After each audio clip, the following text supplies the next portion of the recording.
What is going on, everyone, and welcome to the Aspect Podcast Network, the home of the Valyrian Voice. Go ahead and hit that subscribe button down below to be the first to listen to our weekly reactions and other shows from the Aspect, including X-Men, Star Wars, Avatar: The Last Airbender, and more.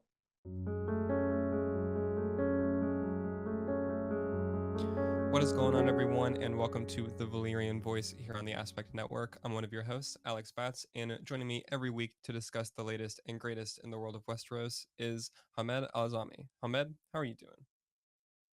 I'm doing good. I'm doing good. I'm really ready to get into this. This is not Yeah, gonna be a fun show, but I mean, that'll be a good time. It'll we're be hoping good. for the best.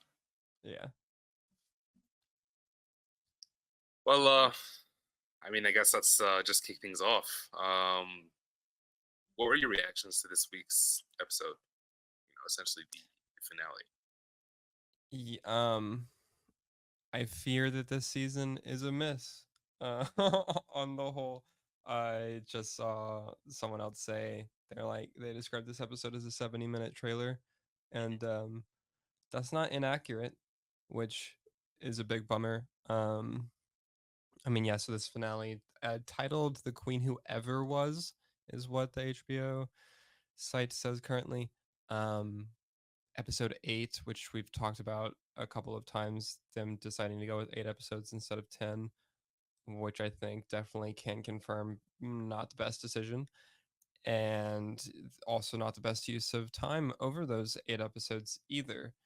So yeah, there was a lot that I think this finale needed to do to be a satisfying conclusion to a lot of meandering time that we've spent this season, and it just didn't really do that. I it was really wild too because at the beginning of the episode, so also I feel we haven't said this every episode. I feel like it should go without saying, but spoiler warning for the episode and the season from here on out, just in case you haven't watched or you're concerned about that. But yeah, this episode. So I've been saying for weeks now that I was pretty certain that the Battle of the Gullet was going to happen in this episode. We didn't even get that. Like we straight We like we saw didn't even get that. nothing. Yeah, we didn't even get that far, which is bonkers to me. This The way that this episode ended should have been a mid-season point for for season 2, not the ending being still even before the Battle of the Gullet, which I thought that we were going to see. But the most unbelievable part of this finale, I think, to me, is that whenever I was watching the first 10 or 20 minutes of it, the way that they were setting some things up, it felt like they're setting things up to where I was like, okay, maybe we're actually going to see something that takes place a little bit after the Battle of the Gullet happens too. And I was like, oh man, they're just about to speed run through so much stuff that I feel like they actually could expand upon. And then they didn't end up doing that. They ended up not even getting close to that point in time that I thought they were gonna hit. And so it was just the the finale was a perfect reflection of how the entire season has been in terms of pacing and just it being really weird and really off. I just don't understand how the first 20 minutes of the episode I can feel like they're going to get to this one point in the story that is significantly far off, and then as the episode progresses you just fall ridiculously short of that. You're just so nothing happened really for this, and it's the weird thing too of not that nothing happened at all, but it's just a lot of repetition and a lot of things being kind of added or elaborated on that didn't necessarily need it. I think there were scenes in this finale that I liked, and we'll get into those. Um, there's some things I really don't know how to feel about them, and yeah, but I mean, just on the whole, I don't really get it. Very disappointed by the season. I was literally talking to someone else, and I was like, "Man, it's wild that this season of House of the Dragon has made me rethink how I feel about the entire show." Season 1 is still phenomenal. It was great, but this season I'm just really conflicted on it, and not. I'm just really disappointed, which is a big bummer. Um, but yeah, how did you You're feel? not wrong. What are your initial You're reactions not wrong. to You this are not finale? wrong, man. It is so crazy how I don't want to say the entire season hinged on this episode, but it kind of felt like it did. I kind of felt like we did see Battle of the Gullet, or at least the beginnings of it. I think this season would have been good. At least it would have there would have been a payoff, you know. Hmm. there wasn't. There was nothing. Like the entire episode is going. It's just dragging on and on and on. And I'm suddenly looking like how many minutes are left in this episode, and I think it was during this scene where they were sailing. Everyone was gearing up for battle, and I'm looking, and there's like 8 minutes of. I'm like, what? Yeah. What? What are you gonna do in 8 minutes? And then Hmm. the scenes drag on, and we just see how where everyone ends on season two. We don't see any battle, we don't see any action, we don't see anything at all, and it's baffling because, like I said, I don't want to make it seem like this entire season hinged on one episode, but it kind of felt like it did. We saw Yeah. so much. The pacing. You're right. The pacing was off. We saw literally more than half the season was Damon going through a bad trip, Yeah. and Yeah. and I mean, and just him, and we do see payoff. We do see payoff. mhm, One of the very, very bright spots of this episode, maybe the only bright spot of this episode, was when Rhaenyra was heading into Harrenhal, and Damien gave his little speech and all that stuff. That was a really, really good scene, despite yeah. everything else. So, like, yeah, okay, we did see some character development. We did see a lot of it, but like, it shouldn't have gone on for 4 episodes, and this shouldn't have been the way that season two ended. It was just ridiculous. And you're right; it's making me rethink the entire show, like as a concept. I'm never a fan of spin-offs. I'm not a fan of spin-offs. I genuinely believe that there are only maybe one or two spin-offs in pop culture history that have really like truly panned out. And when I Name. found out that there was a Game of Thrones spin-off, like I was in because like I love Game of Thrones, you know, Yeah.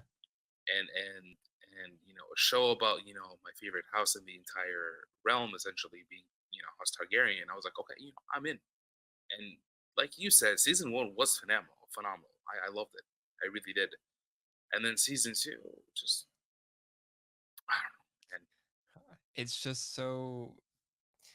It's even weirder when I know what material they're working with in the first place too, and they adapted it and did it so well in the first season, and they made changes or added things that aren't there in the book because, as we've talked about, of how loose and not specific the book is in sections, and so it gives the show the room to do that, to play with that and to add things. That's what made it so enjoyable still as a new thing, even still having read the book, because it's able to give a lot more there in that way. And that was really cool, and it was handled really well in the first season. I know not everyone agrees on that point. There are a lot of people that don't like some of the changes that were made and all of that, but I think on the whole, the first season did it very, very well. This season feels like it's done a lot of that expansion in kind of just not necessarily meaningless, but not the best way and not the best use of its time.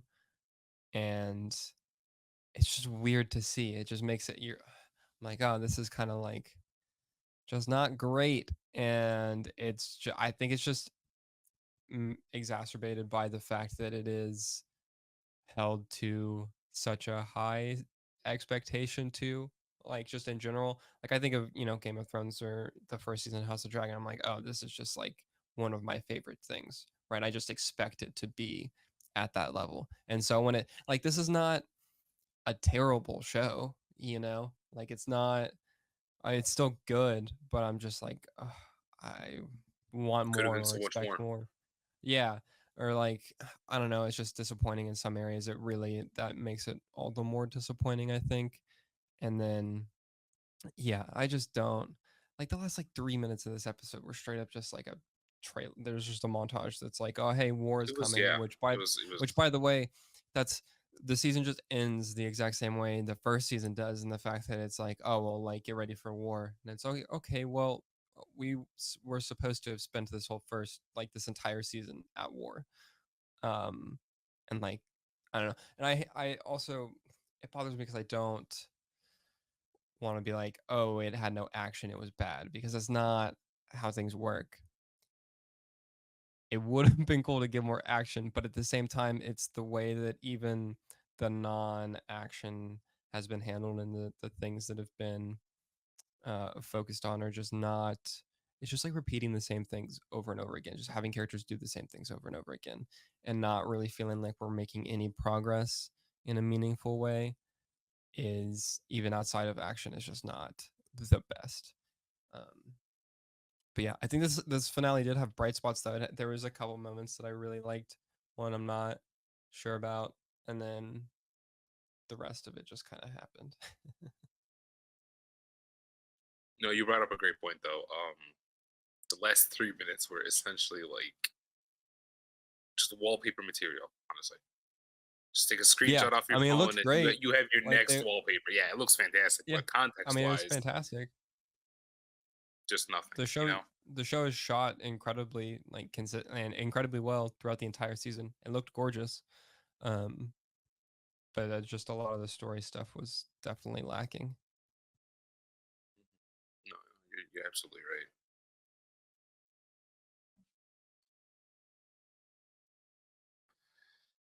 Well, I guess when we come back, we'll take a little bit of a deeper dive into the episode itself and see how that goes.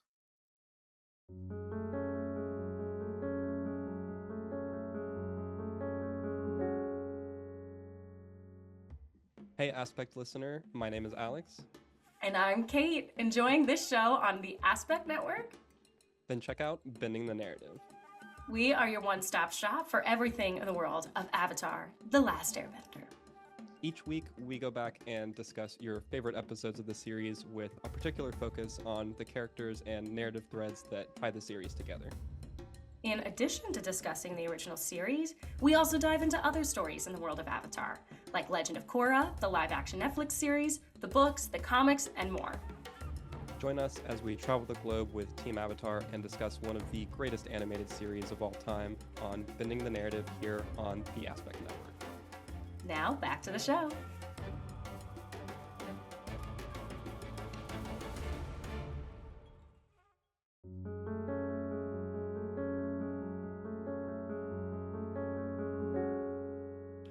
Welcome back to the Valyrian Voice. Before the break, we discussed our overall thoughts on the season 2 finale, but now let's dive deeper into some of the best moments of the episode. Ahmed, what were some of your favorite moments from The Queen Who Ever Was? I had a few. I really like Hugh as a character. I think the actor's superb. Mm-hmm. He had a lot of really great moments. I mean, he's had a lot of really great moments this season. And I'm not gonna spoil anything, but I did read and I did go ahead and see what he does in the Oh, books. you, It's you pretty got to wild. oh, I I'm didn't blanking I on. didn't get to the part essentially, but after we recorded, I believe it was like episode 4 or after episode 5, I got really Mm-hmm. curious. So I just googled it Oh essentially, yeah, and yeah. no, it's wild. I think he has the acting chops for it. I think he's gonna do well. Mm-hmm. Um, I was a big fan of Reina, essentially, potentially, finally getting a dragon. I think Yeah, that's what the scene meant. that part's weird though, because they're like Nettles is apparently, I guess, just not going to be a thing in this show. Oh yeah, yeah, yeah, yeah. Which I've is I don't I, know about that. I don't want to go too deep into that. I'm not gonna go into what made it or what we'll didn't say make it from the book. I guess we can say that's also partially future speculation, so we can save that for the next thing. But yeah, um, I love the episode. Just like periodically, it was so funny. We'll just cut back to her wandering around for like 45 seconds, just being like cold and And she just lost. stumbles onto a dragon. Yeah, Yeah. There is one thing that I didn't understand. Is where is Aroha Tower? we don't know. They literally, because I watched the like inside the episode thing afterwards, Hmm. um, and Ryan Condal specifically says that we don't see like where he's at. Like he's like he wakes up in a cell someplace we don't know where he is. I'm like, okay. I can't Okay. remember So that was intentional. where he is, but yeah. No, I'm talking, show only. At the Yeah. moment. No, yeah, we don't it We doesn't. currently don't Yeah, know his unfortunately. whereabouts. Okay, because that wasn't made super clear because we literally just came out of a scene where Alicent and Rhaenyra were talking, and it kind of felt like he was maybe on Dragonstone, but I'm like, why would Otto Hightower be prisoner on Dragonstone? It makes no sense. Dude, yeah, that part was just weirdly placed. Also, I had this thought too when thinking about the season as a whole. The show really lost something when it lost both Otto and Viserys appearing in every episode. That's Especially Otto, man. you He can was the feel it. star. You He was can the feel it. star. They brought a lot. Yeah, sorry, that was just a side tangent. We got a scene of like 10 seconds of him in this episode, if that. Mhm. And that was technically just doesn't count. He didn't speak. He didn't do anything. We just see him waking up. Yeah. Um, let's see. I mean, there's so little to go by, man. I'm Okay, literally like, I've got a honestly, I'm not couple. gonna lie to you. I'm not gonna lie to you. I think I've forgotten most of the episode, baby. I feel like I have.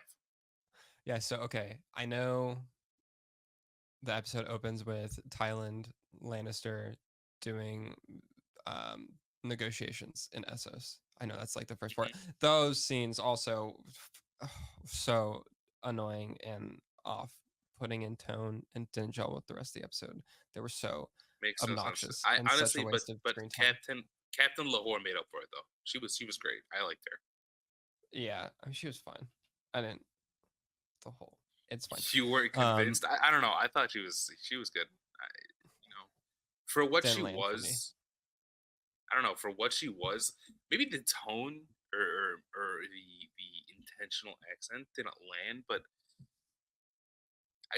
I felt the energy. I felt the aura. I guess if that makes sense. Yeah, I mean, I felt what they were going for, but I was like, meh. I would rather the show actually do something instead. Like, why are we spending Right. Okay. this time here? Like, um. So it opens with that, and then we get to Aemon burning Sharp Point or whatever. Is that the name of this? The The village. town show point, and which Yeah. made no sense either. I mean, So I him get that destroy. he's angry, but Oh yeah, it's gonna be oh, a spoiler alert recurring theme. Aemon just gets mad and destroys stuff.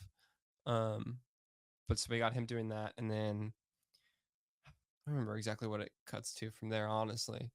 But I know. So a couple of my highlights, I did like. Um, oh, I just instantly forgot all of them, so that's fun. I thought like the scene with Rhaenyra and the like new dragon riders and Jace and Bela was good. I think I thought that one was pretty solid, and I like the dynamic there. I think that that's pretty interesting, and like mhm. the way they all played off of each other was nice. We get some. Oh, I thought Bela had a really great couple of lines whenever her and Jace are talking before that. I think it's before that. And he's just sitting there like pouting, and she's Mhm. like, "Dude, do you think like whenever So a specifically prince she's like, you must not think you're pout. the Yeah. only noble heir who's like not from noble birth like of all time?" She's like, "You're not special, dude. Like it's fine." like, um, which was good. So that was nice.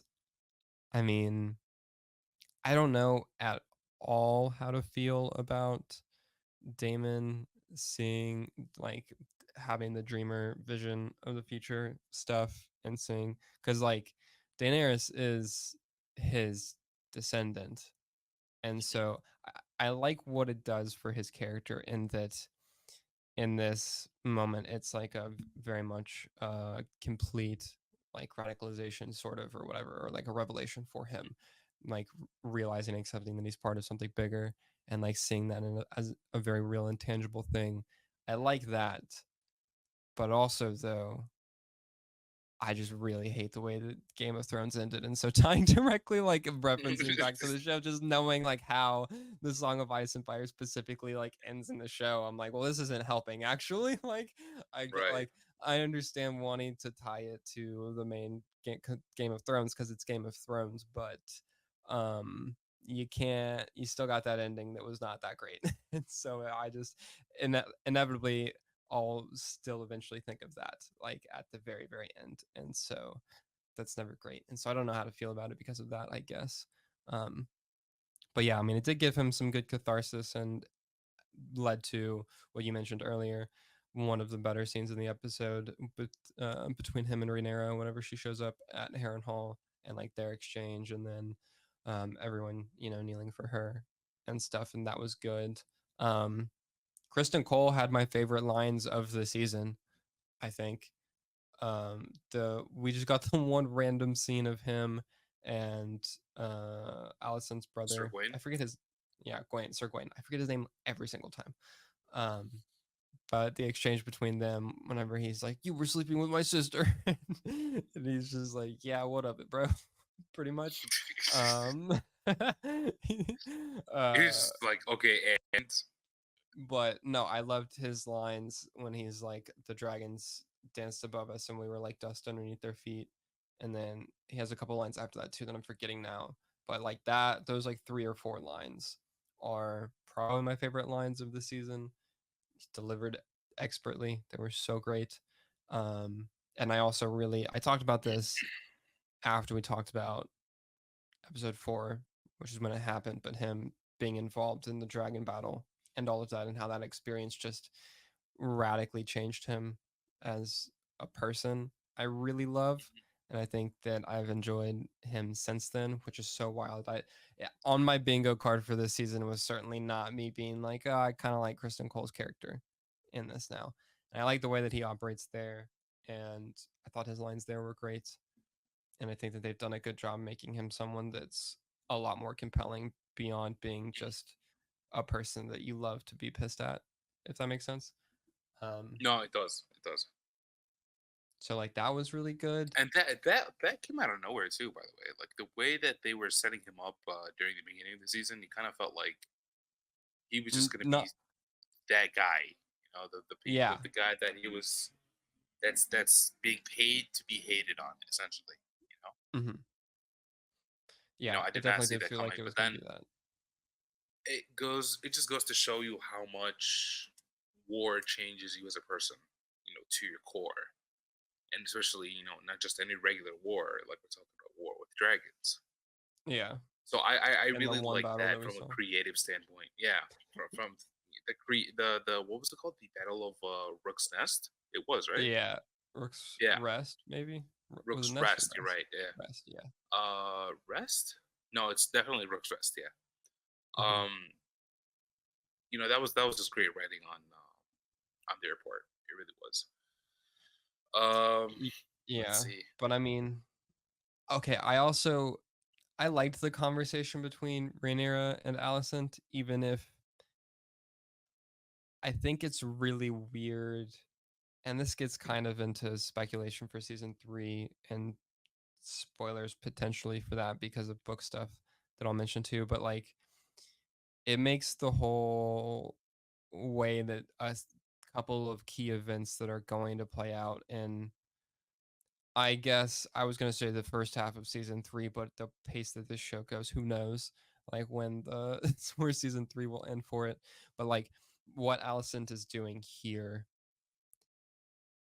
is a big, I want to say change, but it more falls into that category that I was talking about earlier in the book, and that it's not necessarily a change so much as it is just elaborating on events that happened because there's not specific detail on some of these things in the book. And so like this conversation taking place, for instance, like there are no records of this conversation in the books that pull from, and so like you can say that it took place or not, whatever. But this conversation, I thought, well, one, both actors are phenomenal, like just incredible performances from both of Absolutely. them, which was really great. I think the show is definitely at its strongest whenever it's they're able to have the room to do this sort of work. Um, Mhm. but just from a strictly the writing and what's happening in the story perspective, I'm like, it's very economical in terms of what it's doing for the story and how it's going to impact the next couple of dominoes or next handful of dominoes that are going to fall. But I don't know that it's necessarily like something that the show needed to do. It's a lot like, and I mean, now their meeting early in the season makes a lot more sense in retrospect, which is obviously intentional whenever you know structure the whole season and the whole arc of things. But I think that the show would be better if you just cut both of them. Like, I don't think that you need either of these meetings, and I get what they're both going for, and I think it's interesting, but not Isn't necessarily. necessary. Yeah. Yeah, and I don't like using it. It's like, oh well, it wasn't needed as a like reason to cut it. But I think the reason to cut it is because there's a lot of other stuff that was needed that's not here.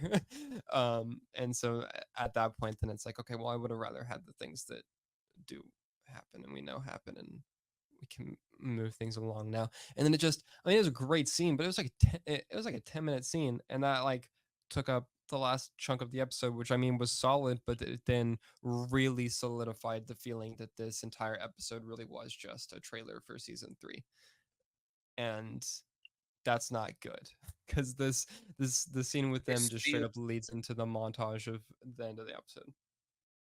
it steals the thunder of the scene. I completely agree with you. I feel like that this scene was basically only put in to be a parallel to the scene that we got at the end of The season one. You know, No, the it was one in where was it? it was Oh in no, it wasn't. season 2. It was in It season was two. this You're right. season. Yeah, feels and like and an and it eternity ago. was a parallel essentially. Yeah. And if we're gonna compare both scenes, no, I like the one that we just saw much better. I thought it was Mhm. a lot better than the first one. And I know that it was strictly for a parallel, but you're right. Both of them could have been cut. And this Yeah. goes back to a point that you and I talked about. I think it was last episode, if not the last one. It was the one before, where Alicent is getting a lot of screen time. Dude, yeah, this I that it popped into my head whenever this scene was happening, actually, the point that you had referenced and that someone else had made too, where it's the feeling that a showrunner or a writer has a real affinity for a character, and so they make their way into more of the story than is necessarily And for justified what? at You know, that point in time. And she's that not that popped into my important. head. Yeah, it popped into my head as this scene was happening. I was like, man, we didn't need her involvement in this specific chain of events for things to happen as they do. Um, and it's not that, and like, look, she's great. I like this for her character. I do, but at the same time, she's not the most important player here. And then also, I don't know, because it is good. I like now that both her and Helena have had to make the same decision effectively. Um, and I think that that's interesting, and I think her having to live with that is going to be really impactful, obviously. And I like how her character has evolved in general, and I like the parallel to her. I don't know if it would be parallel exactly, but I like the idea that the Alicent now has gotten to a place with her character and what she wants that Rhaenyra had always been at growing up, and the fact that she didn't want anything to do with any of it. Like, she just wanted to do whatever she wanted to do. And Alicent has, through all of this, found her way to that similar spot. And I think that that's a really cool thing and really good writing. But then zooming back out, it's the point that we were just talking about of where, okay, yeah, but we didn't really need this Exactly. amount of focus on her and this particular point in time for this story. Um, so can we kind of like focus up here a little bit and not do that? I also, side tangent before I Apparently forget, not. because I just remembered. I like how Helena is just straight up a prophet in this. Essentially, like, she just knows everything. Because like, but like for those who don't know exactly what she's talking about, like, it's the lines that she delivers are vague enough to where, there's some whatever, but like, I mean, even some of them aren't, which, like, I mean, they're not really spoilers. She's like talking to people and she's like, "You're gonna die," and it's like, okay, well, I mean, yeah, like essentially. all of like all of them will eventually, and especially by the time we get to Game of Thrones, and so like it's not a huge shock to the audience that a lot of these characters are gonna die. Um, but yeah, she's just like delivering line after line a prediction of like things that are going to happen, and I'm just like, okay, you just like know everything. And she also just talked directly to Damon, which I thought was really interesting. um Whenever he's having that like his vision and revelation, and she's emphasizing to him that he's just part of something bigger. So yeah, I thought it was really interesting that they just full sent her being like I guess the most powerful dreamer we've seen, and also being able to communicate directly I to liked Damon it. through. I liked it. It I gives like. depth to her character, Hmm. and at the same time, I liked what she did this episode. I liked that we don't see her as just the anxious girl who avoids all kind of contact and all that kind of stuff. The weird girl who just stands in the corner. No, we saw her talk to Eamon, and we saw her tell him, like you said, that you're gonna die, and Aegon is going to be sitting on a wooden throne, or he's going to be king again. Um, Whatever she meant by that. Um, I liked it. I liked it. It, Hmm. it really adds some depth to her character. Yeah, it also um it's really interesting. It gives her a really unique sense of self-awareness to her character and her situation. And I really loved her retort to Aemond. I don't remember the exact wording, but he essentially is saying that, you know, she'll be dead or she'll be killed or whatever. She's like, and it won't make a difference. Like, it doesn't matter in the story. And it's a really weird meta self-awareness, and also just like meta writing, kind of, in the sense of knowing of like the role that she has to play in the story and like the rest of the events to unfold. um yeah, so I think it's really, they just like they went full bore into that kind of more paranormal and also just dreamer and like supernatural and powers and stuff, which I think is cool, and like the magic of the world. We talked about this pretty early in the season whenever Damon is Mhm. first having all of his visions and stuff in Harrenhal. And I think that it is definitely refreshing to see the fantasy show embrace the fact that it's a fantasy show. So it has dragons, like, and I feel a lot of the time the more magic elements of Game of Thrones and that entire world get very much underplayed in the shows.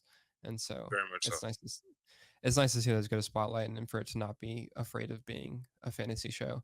Which the Maybe one a thing little they'll bit never. too much of a spotlight, but yeah, I get what you mean. Yeah, we didn't need the full that full runtime this whole season, but one of the things they'll never course correct on, which I'm always at least somewhat salty about, is the fact that none of the Targaryens have purple eyes in the shows. Because, fun fact for those who don't know, they have purple eyes in the books, which is something that HBO was like, nope, not doing that. So We're big rip good with there. blue. Yeah. But yeah, I think those are most of our specific thoughts. Did you have any more specific things to really hit? To be honest, no. Like I thought, like I said, there's not much to go on. There might be one more thing, but it's mostly comical at this point. During the scene where Jaceres or Jace was talking to Ulf, essentially Mm. telling him like, you're nothing but a commoner, blah blah blah blah. Hmm. When I was watching that scene, you came to mind when you called me elitist last week, and I was like, oh my god, is that how I sounded last? No. It was just something that came to mind. I liked That's that scene funny. though.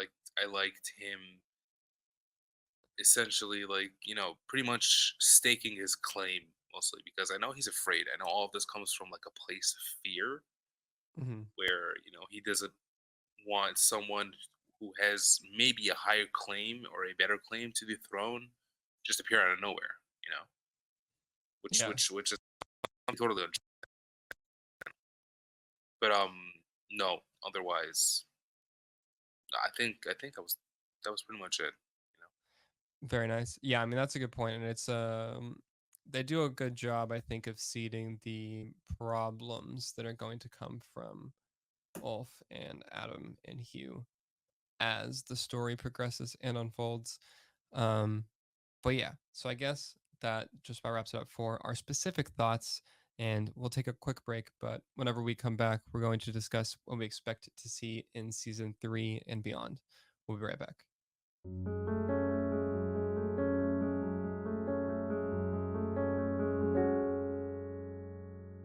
Hi, I'm Alex. Enjoying this show on the Aspect Network? Then you should check out my show, Philosophy of X. Each week, I pair an X-Men character, story, or concept with a relevant philosophical topic and explore how the two relate to one another. Join me on my journey to examine the world of X-Men through philosophy. And now, back to the show.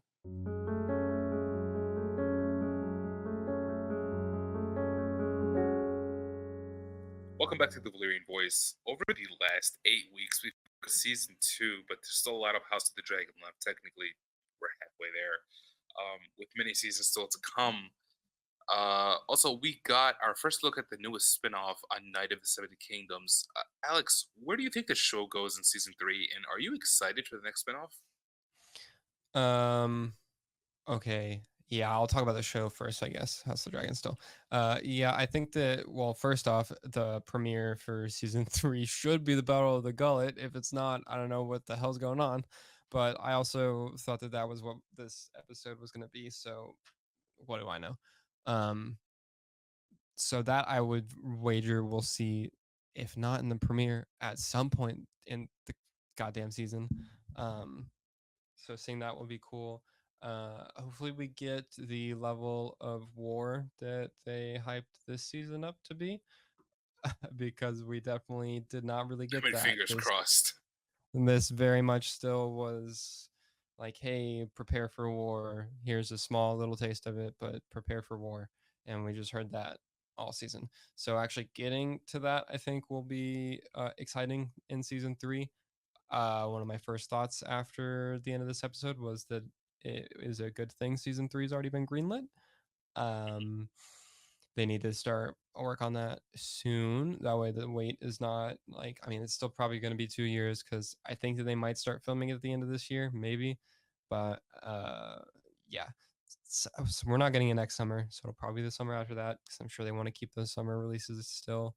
So yeah, I mean, season 3 I think is going to be really,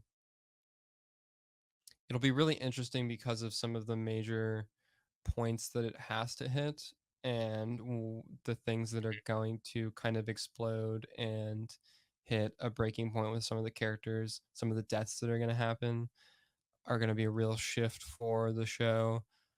And so I think that all of that unfolding will definitely be super interesting. I think that the show is going to have no point but to pick up its pace, which I think will be of benefit to the series as a whole. Like I mean, I would have, if you would have asked me 10 weeks ago, I also still would have said that the show this season was going to have no choice but to pick up the pace. So, maybe I'm wrong there, but I can't, it's so hard to imagine that the show continues at the pace that it is and has been for this season going forward. So that's good. And I'm interested to see how all of that unfolds, because they really, like, all the pieces fully are on the table now, and even with the things that they've kind of like cut out and implied that they're not going to be tackling or really getting to, and the different things that they have set up. um so I think that season 3 has the potential to be really, really good. I hope that it is. As far as like length, I'm really curious now, because the way I was thinking a minute ago, as for the pacing and where I was imagining things that have to happen in the season, there's a really big thing that they were setting up in this episode and kind of starting to plant the seeds for and lay the groundwork for, that I think should happen early on in season 3, maybe before the middle of the season, or maybe at the middle of the season, that I could potentially see them not having happen until the end of season 3, which I really think would maybe be a mistake, but I don't know. Um, So I think it'll be the same way that it was interesting to see and speculate this season about what major milestone they were going to get to by the end of this. I think that question is going to remain as the show goes on. It's like, oh, well, how far are they going to get into it, right? So I think that'll definitely be the case still. I know that a long time ago, George R. R. Martin had said, it was whenever season 1 was still like in production, but he had said that he believed that it would take 4 full 10 episode seasons to do the Dance of the Dragon story Story justice. justice. Mhm. And I would lean towards agreeing with that. I mean, obviously he's the dude who wrote it, so like I feel like he has a pretty good idea. And yeah, I think that makes sense. I think that now, especially like if you keep with that yeah, I mean they're going to be packed from here on out, which I think would be. I'm praying that we get 10 episodes for season 3 instead of just 8. I really Hopefully. don't Well, want you to be 8 was a given. strange decision. 8 was so weird because so much of it, not that much happened, and so it's just I don't understand. I don't really understand that, but yeah. So that's my main season 3 speculation. I don't want to speculate too much on specific character arcs and things like that because well, I know generally where the character arcs are going. Exactly. So that's less of a like I know the big things are gonna hit and like so that's less exciting to speculate on. I guess I can speculate on some of the like other stuff that they've set up that's like not hinted at the books at all. Um, but it that's fine. I think broad strokes again, it's just the same thing of like where they're gonna end up. That's interesting to kind of think about. But yeah, as for the spinoff too, though, I am excited for that. The I wasn't really that interested at all about it before. I mean, it's a Game of Thrones thing, so of course I'm like interested on that level. But like, I haven't read the book for this one, and haven't really been that interested in Either reading the about book what I either. don't even know what this is about. It's If just I'm gonna be a super honest. it's just a random knight who has a squire that is actually Aegon the so I don't remember which Aegon he is in the line of succession. It's like what it's after the dance though. It's like way closer to the show time. Right. Um, but it's just like their adventures across like Westeros. Essentially, it's supposed to be I don't want to call it a lighter tale, but like in the scale of things. It's a more singular and like insular thing. But the like 8 seconds of footage that we saw, I mean, it looked really good. It looked like a Game of Thrones production, which is pretty solid. So I think that'll be. I'm more excited for that than I was before seeing the teaser. So good job there, HBO. That's I think coming out next year. I don't remember the exact release date for that one. But yeah, Yeah, neither do I. definitely interested in it. But what do you speculate for season 3? And are you excited for the Night of the Seven Kingdoms Duncan Egg, I believe is what the full title is, spinoff? Am I excited for season 3? Yes. The more that we talk about this, the more that I think that maybe 4 seasons might not be enough. And you did say that George R. R. Martin says that to really do the story justice, you do need four seasons of 10 episodes. That's if we stick to the source material. There's still that possibility where we don't. And if that happens, we're gonna go into a bunch of what ifs, or if 4 seasons are enough, if the remaining seasons are gonna have 10 episodes. There's also that, like there's been an issue established with season 2 that the showrunners clearly have next to no sense of pace. It kind of makes me worried for season 3 Yeah. and maybe season 4 even. But you know, I have high hopes. As for the other spin-off, like I said before, honestly, like I'm not even really a fan of spin-offs, and I feel like this is just milking the Game of Thrones cow There's like to the 7 max. spinoffs in development. There's this one, Yes, there's no, that I the saw. There's 4 animated and 3 live action, and I'm eager to hear about all of them. But could you really not have any better ideas than to, give us the story of Duncan and Egg? I think it's because Like that's Duncan one of the Egg. few books that's actually like it's one of the other finished books. Like I'm pretty sure Still, like, could we not see a show about maybe Robert's Rebellion or something like that? Robert's Rebellion I would be know cool. Robert's Rebellion would be fantastic. I think it would trump I'm really pretty much any other thing. I'm really excited. Robert's Rebellion would piss me off though. Hate that guy. I get it, but Piece of still, shit. the entire I mean, it'd be really good. the It'd be show it'd itself be would be so good. fantastic. It's a We would see really good Robert story. Baratheon, and it would be, and we would see Yeah. Robert Baratheon in his prime. For most of the Game of Thrones fan base, we just see this guy who just loves to drink and cheat on his wife and hunt wars. Yeah, You know just what I be mean? just be the worst generally. um, Like, he's yeah, just not super Robert's Rebellion great would be in cool. it would be. He's a great character, and he has a lot of lore. A lot of it is not super honest, but it's a lot of lore. That'd be cool. And they're doing Aegon's Conquest, which I can't wait for. Slash him That's gonna be simultaneously. so good. Yeah, that's I'm really excited for that one. They're doing Queen at Nymeria and her 10,000 ships. I'm excited for that also. Um the animated ones, I don't think we have any I don't think we like know what any of the animated ones are about. There's One been, of them yeah, better. I think that was the first that they mentioned of. One of them better be the Doom of Valyria, because there's no Oh, way you that do would be that so in live good. action. There's Yeah, no you way. can. Mhm.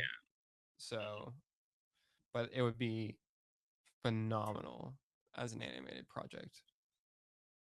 No, I, it would be. It would be. I totally agree. that would probably be like, if that's done the way that it should be, that would hands down be my favorite Game of Thrones project. Like, are you kidding me? All of the dragon houses. I just started thinking about a stupid reverse pun from the House of the Dragon name, because I was saying all the dragon houses and like the dragons of the houses, or just something terrible like that. I kind of get what you mean, though. Yeah, no, but so there's so many. To your point, though, there are so many projects that they have in development currently. It's not going to stop. It's just Yeah. I mean, hey, as long as they keep putting out quality content, like, I'll be there to watch. yeah.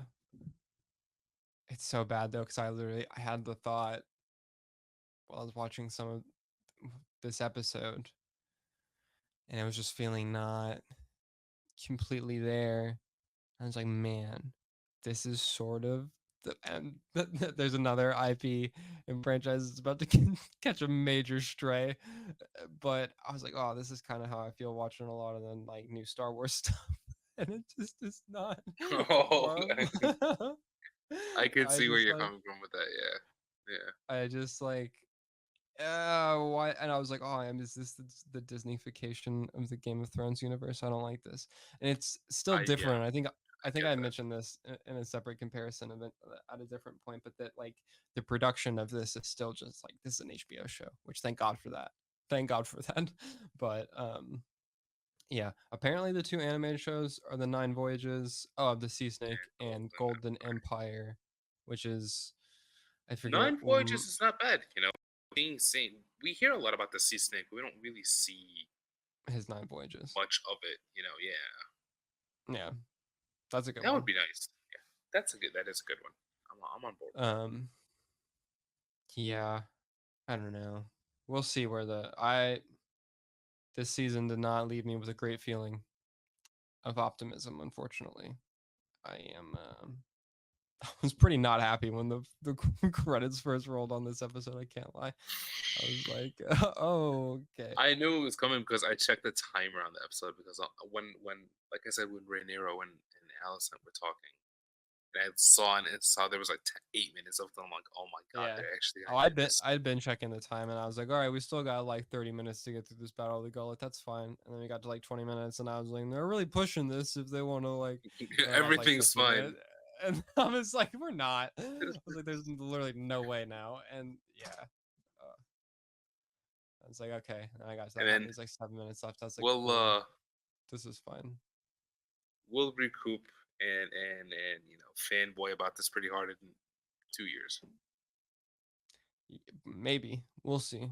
Yeah, I mean, yeah, because we'll have trailers and stuff for season 3 by then, I'm sure. So we'll be like, dude, I love it. Is okay. This pissed me off. The fact that the shot of Darren and I'm blanking on his dragon's name now, the blue dragon, Tessarion. Is it this I area? yeah, I'm pretty sure it is. I could not have guessed that, honestly. But the shot of him that we saw last week that was like next week in the finale is literally just the one shot of The them that's same in shot. The it's the only Just shot like, hey, from listen, the man, finale. I'll and be it's here the during same time trailer for next week. season 3. Like it's during the montage that makes up the last 3 minutes of the episode, and it's just the one shot that we saw of them flying above. I'm like, are you kidding me? Are you serious? Like I thought we were gonna see them in battle. I thought it's At least an introduction to him, you know what I mean? Like we no, we see still haven't even seen him. we haven't seen him yet. You straight up don't see him. Like he's on Dragonback, but we can't see him. It's too far, and the angle is off. It's ridiculous. I could not believe that they did that. I was like, are you kidding me? We're not even. Whatever, man. Sure. You name dropped him in an episode like 3 or 4, and we he don't didn't even bring him up ever since. I know. I mean, Allison brought him up to Sir Gawain once. Yeah, that's what I'm saying. Like that's when he got name dropped, and then he's mentioned, like Corlys mentions him in this episode to Rhaenyra when during the this was pretty like somewhat slick exposition whenever they're like talking about all the dragons, and he's like, and you forgot 3, and they like say the names in a way back and forth that's like to let the audience know the names of the people and the dragons involved and whatnot. But they mention him then in this episode, and it's like, okay, we still don't even see him though. I mean, like we see him technically, but yeah, we don't. I just could not believe. I could not believe that they did that. The same shot from the trailer, whatever. But yeah, we'll see how season 3 ends up being. It'll be an agonizing wait, and the return will be met with anxiety because this season was fine. I didn't think that I would be this disappointed after a season of something Game of Thrones related after season 8, but here we are. Yeah, those are my thoughts though. Do you have any final addendums to add to this? To be honest, no. That was you pretty much brought up everything, you know what I mean? Yeah. Okay. Well, thank you everyone for tuning in to episode 7 of the Valyrian Voice. Hamed, where can people find you online? Find me on X/Twitter at Hamtastic. That is Hamtastic with 2 C's at the end, and the same handle is also on Instagram. Awesome. And please be sure to subscribe here to The Aspect on YouTube and any platform where podcasts can be found. You can follow us on Twitter/X, Instagram, and TikTok at The Aspect Co. You can find me online at APBatman with 2 T's. And again, thank you so much for listening. Thank you to Peter Fraser for providing our series music. And we'll see you beyond the wall.